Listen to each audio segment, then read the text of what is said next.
Welcome to the world of 4D Madness, a series of 4D movie reviews. I am Dr. Schwarzenberg, and you already know me. And our job is to... Okay, you know what? You already know how this works. I never show off my face, and you know what? I quit. And Triple B, why don't you take it from the top? Okay.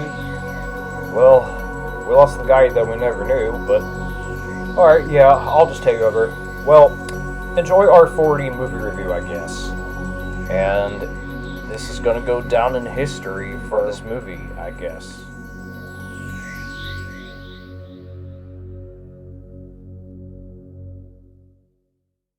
What's up, dudes and dudettes? This is Byron, the Multiple Interest Man here, and welcome to another episode of 4D Madness. Now, before I get started, I do apologize for not making any 4D Madness reviews in a while. Like I said, with everything going on, like college studies and work and stuff like that, that's been getting in the way, and other videos that I've been making have been getting in the way as well, especially with my planning and such, even life as well. And that also explains why I haven't done any music or more movie reviews that I said that I would do.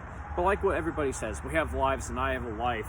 And also, not to mention, but I literally decided to change the 4D logo to a more original design than the one that already exists. Because honestly, I don't want to get sued by Civics iWorks for making a logo that's very similar to theirs, or whoever in the company made the logo. So I did this to avoid copyright at all costs, even for future reviews. In fact, I had already changed the thumbnails for every review that I did. And I'm also going to use the new 4D logo for new movie reviews, starting with the Curse of Skull Rock review. And yes, speaking of that, in today's review, I'm going to be reviewing another Cimex iWorks movie that most of you may know, which is considered a 4D movie than a ride, which literally has a storyline. It's basically kind of like a horror movie for kids, not Hide in the Lighthouse, but a different one, and it's basically animated.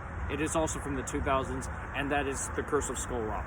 Now, the plot is basically kind of short since it's a 12-minute film, and it's based in the UK. And it's basically where we get this pirate named Captain Scab and his co-pirate named Jill Hopkins, who is also a girl captain, and they basically go on this dark treasure hunt where they find a skull rock that actually turns out to be cursed. And Captain Scab forces Jill to go underwater to get the skull rock, and when she gets back up and shows Captain Scab, they later realize that the skull rock that they got is actually cursed, and it just frightens the hell out of everybody, including another pirate. I kind of forgot the name of the other pirate that's basically in the movie, you know, with a beard and that has no mouth. But they later learn that Captain Scab is actually greedy. And they also include sword fights near the end of the film, which, you know, that's just basically a lot. I mean, honestly, if you have not seen the film, I'm sorry if I spoiled it to you, but if you have seen it, then you're at the right place. So yeah, that's basically the plot of The Curse of Skull Rock. Okay, I'll have to be really honest here. I thought the movie was just interesting. I mean, it's not really as scary or horrifying as a lot of kids think it would be, but to be fair, that swashbuckling anime film looks actually kind of fun, I'm not gonna lie. I never saw it in person, but I did watch it twice on YouTube. I think I watched it once when I was a kid, but I believe I watched half of it since I wasn't so interested in the film. But recently, like this year, I went ahead and watched the film, which was just so interesting, you know, like, I'm not gonna lie, but it kind of was. And plus, it's kind of corny, like Pirates 4D was, and like how the Haunted Lighthouse 4D movie was, which once again, I had never seen those other movies in person, but I did watch them on YouTube, and they were just insane. I mean, but not as insane as it would be in person with the special effects involved, like if you're watching it in a 4D theater. But yeah, other than that, it's just...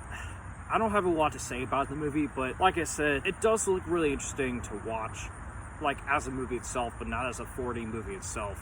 I know it played at the Cincinnati Zoo several times back when they had the 4D theater, and I remember going in the 4D theater in 2010, which was the last time I went there to see like another film, and I actually saw the poster that said, hey, we got Curse of Skull Rock from Halloween, which I assume that was like probably from a year prior, which it's very interesting how they kept some of the posters from the past.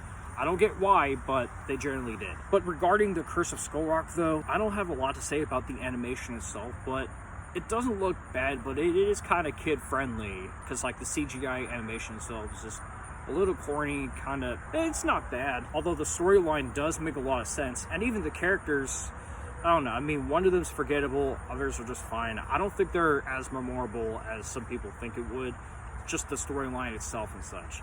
And about the special effects, I cannot tell you about the feelings of the special effects since I had not seen it in person. But like I said, I assumed that some of the effects were probably used at the wrong time. Like, for example, the leg ticklers going off, like in the scene where this skeleton tries to grab Jill's leg and tries to grab ears, even though the skeleton itself is not grabbing ears. Like, just so dumb. But other than that, it's like, I assume that other effects were cool. Like, I assume they probably used the wind and bubbles and water mist. But like I said, I'm not going to judge anything about the special effects, but how I view them. And like I said, I watched a couple of 4D movies in person when I was a kid, and I didn't realize how dumb that Cinemex Iwerks did by deciding to put some effects at like the wrong time. But they do, however, put some of the effects at the right time, which is not bad. Because, you know, it's 4D. It's, you know, you basically expect a lot of 4D effects, especially through all the 5 senses.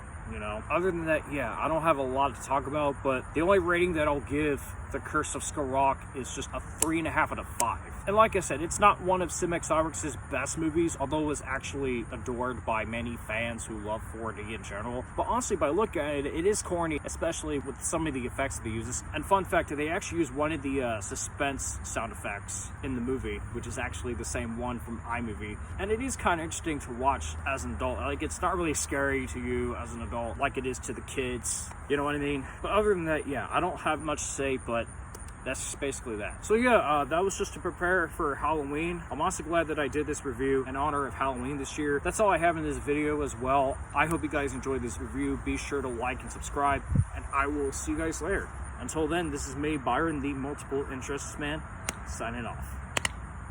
Double peace.